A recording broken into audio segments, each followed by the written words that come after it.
அனைவருக்கும் வணக்கம்.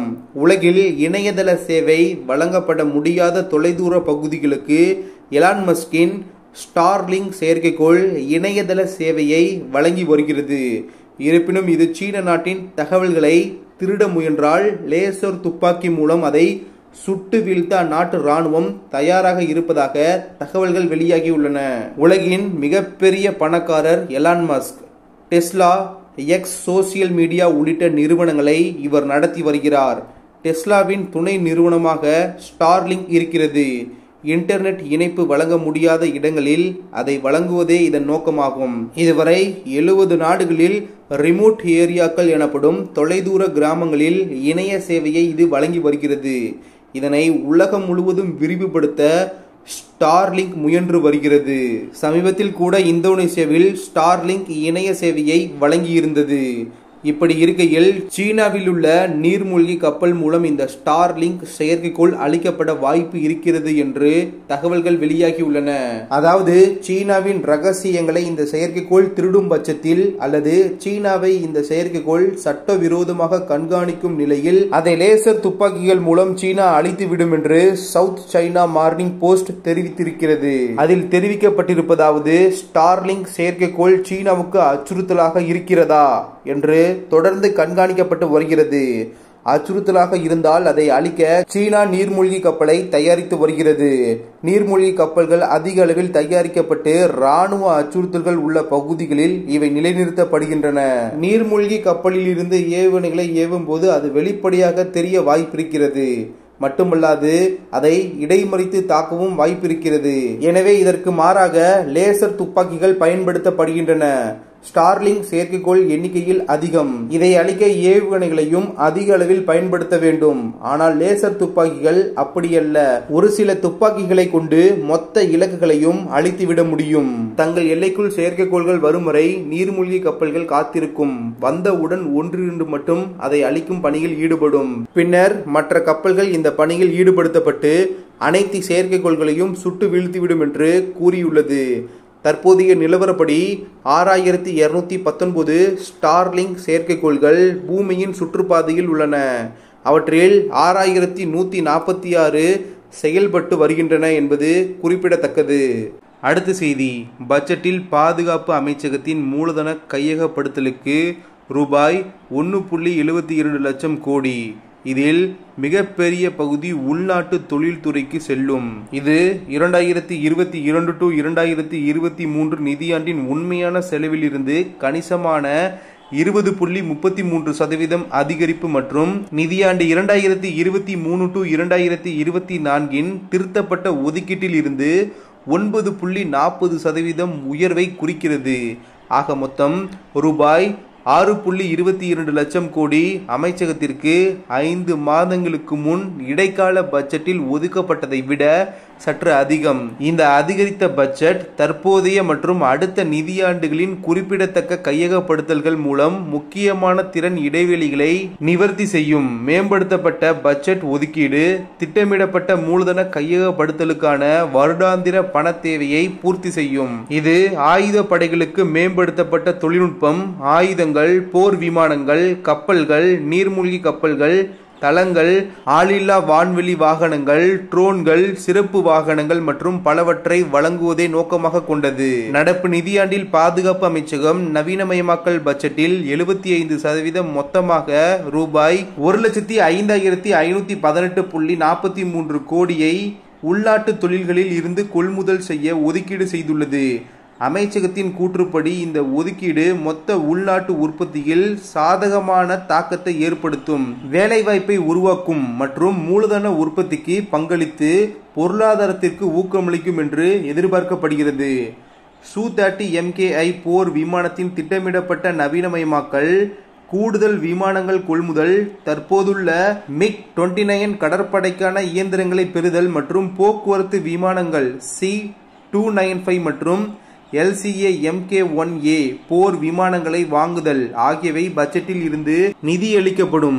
இந்த ஆண்டு கையொப்பமிடப்படும் என எதிர்பார்க்கப்படும் முக்கிய ஒப்பந்தங்களில் மசகான் டாக்யார்ட் லிமிடெட் நிறுவனத்திடமிருந்து 3 கூடுதல் நீர்மூழ்கி கப்பல்களை பெறுவதற்கான ஒப்பந்தமும், பிரான்சில் இருந்து 26 ரஃபேல் மரைன்களும், அமெரிக்காவிடமிருந்து நீண்ட தூர ட்ரோன்களும் வாங்குவது அடங்கும். பாதுகாப்புத்துறை அமைச்சர் ராஜ்நாத் சிங் அவர்கள் எக்ஸ் தளத்தில் பதிவிட்டுள்ள பதிவில், பாதுகாப்பு அமைச்சகத்திற்கான ஒதுக்கீட்டை பொறுத்தவரையில் அதிகபட்சமாக ரூபாய் 6,21,940.85 கோடியை ஒதுக்கீடு செய்ததற்காக நிதியமைச்சருக்கு நன்றி தெரிவித்துக் கொள்கிறேன் என்று குறிப்பிட்டுள்ளார். ரூபாய் 1,72,000 கோடி ஆயுத படைகளின் திறன்களை மேலும் பலப்படுத்தும்.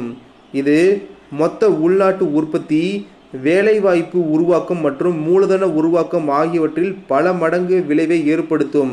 இதனால் பொருளாதாரத்திற்கு ஊக்கமளிக்கும் என்று மினிஸ்ட்ரி ஆஃப் டிஃபென்ஸ் அறிக்கை கூறியது.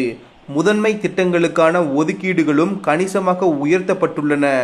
அக்னிபாத் திட்டங்களுக்கான ஒதுக்கீடு ரூபாய் 5,979 கோடி பட்ஜெட் மதிப்பீட்டில் இருந்தது. கடந்த நிதியாண்டில் ரூபாய் 4,266 கோடியாக இருந்தது.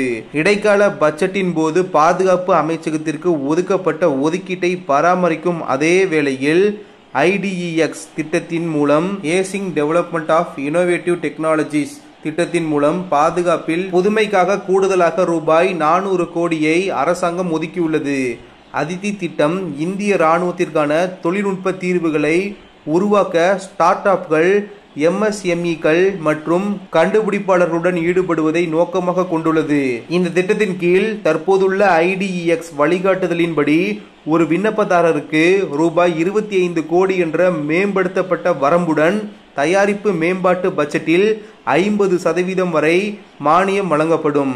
பாதுகாப்பு தொழில்களில் ஸ்டார்ட் அப் சூழலை மேம்படுத்துவதற்காக ஸ்டார்ட் அப்கள், எம்எஸ்எம்இக்கள் மற்றும் கண்டுபிடிப்பாளர்களால் வழங்கப்படும் தொழில்நுட்ப தீர்வுகளுக்கு நிதியளிப்பதற்காக ஐடிஇஎக்ஸ் திட்டத்திற்கு ரூபாய் 518 கோடி ஒதுக்கப்பட்டுள்ளது என்று ராஜ்நாத் சிங் அவர்கள் கூறினார். முக்கியமான திட்டங்களில் ஈடுபட்டுள்ள நிறுவனங்களுக்கு நிதி உதவியை அதிகரிப்பதன் மூலமும், எல்லை பாதுகாப்பில் அத்தியாவசிய இணைப்புகளை வழங்குவதன் மூலமும் எல்லை உள்கட்டமைப்பை மேம்படுத்துவதில் அரசாங்கம் அர்ப்பணிப்புடன் உள்ளது.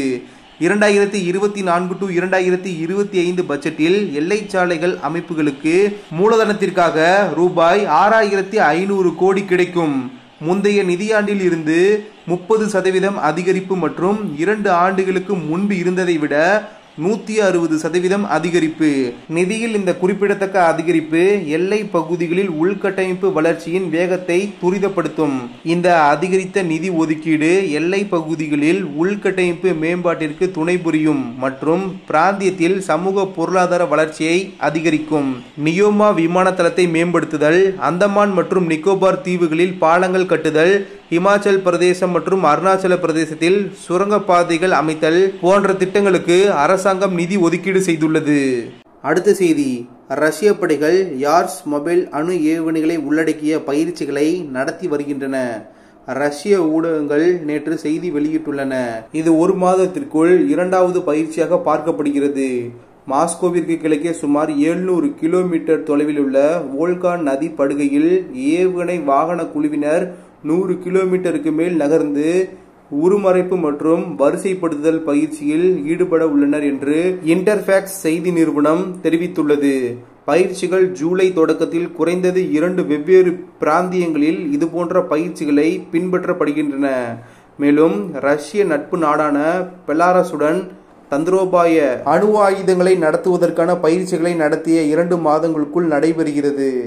பல போர் கப்பல்கள் கொண்ட ஏவுகணை பொருத்தப்பட்ட இந்த அமைப்புகள் 11,000 கிலோமீட்டர் தொலைவிலுள்ள இலக்குகளை தாக்கும் திறன் கொண்டவை என ரஷ்யாவின் கொமர்சன்ட் செய்தித்தாள் செவ்வாய்க்கிழமை அன்று தெரிவித்துள்ளது. அமைப்புகளை ட்ரக் கேரியர்களில் பொருத்தலாம் அல்லது சிலோஸில் பயன்படுத்த முடியும் என்று அது தெரிவித்தது. இந்த மாத தொடக்கத்தில் சீனாவும் ரஷ்யாவும் தென் சீன கடலில் நேரடி துப்பாக்கிச் சூடு கடற்படை பயிற்சிகளை நடத்தியது. இரு நாடுகளும் அமெரிக்கா தடைகளை தொடர்ந்து சமீப ஆண்டுகளில் இராணுவ மற்றும் வர்த்தக உறவுகளை வலுப்படுத்தியுள்ளன. ரஷ்ய சீன கடற்படை பயிற்சிக்கான கடல்சார் ஒத்துழைப்பு 2024ஆம் ஆண்டின் தொடக்க விழா சீனா துறைமுகமான ஜான்ஜியாங்கில் நடைபெற்றதாக ரஷ்ய பாதுகாப்பு அமைச்சகம் தெரிவித்துள்ளது. அவர்களின் கடல் சூழ்ச்சியின் போது ரஷ்ய பசிபிக் கடற்படை மற்றும் PLA கடற்படையின் கப்பல்களின் குழுவினர் PLA கடற்படை எதிர்ப்பு நீர்மூழ்கி கப்பல் விமானத்தின் ஈடுபாட்டுடன் கூட்டு வான் பாதுகாப்பு பயிற்சிகள் மற்றும் நீர்மூழ்கி எதிர்ப்பு பயிற்சிகளை நடத்த உள்ளனர் என்று ரஷ்ய பாதுகாப்பு அமைச்சகம் தெரிவித்துள்ளது. 3 நாள் பயிற்சியாக இரு நாடுகளும் குறைந்தது 3 கப்பல்களை அனுப்பியுள்ளன. வீடியோ இன்ஃபர்மேட்டிவாக இருந்தால் சேனலை சப்ஸ்கிரைப் செய்து கொள்ளுங்கள். நன்றி. ஜெய் ஹிந்த்.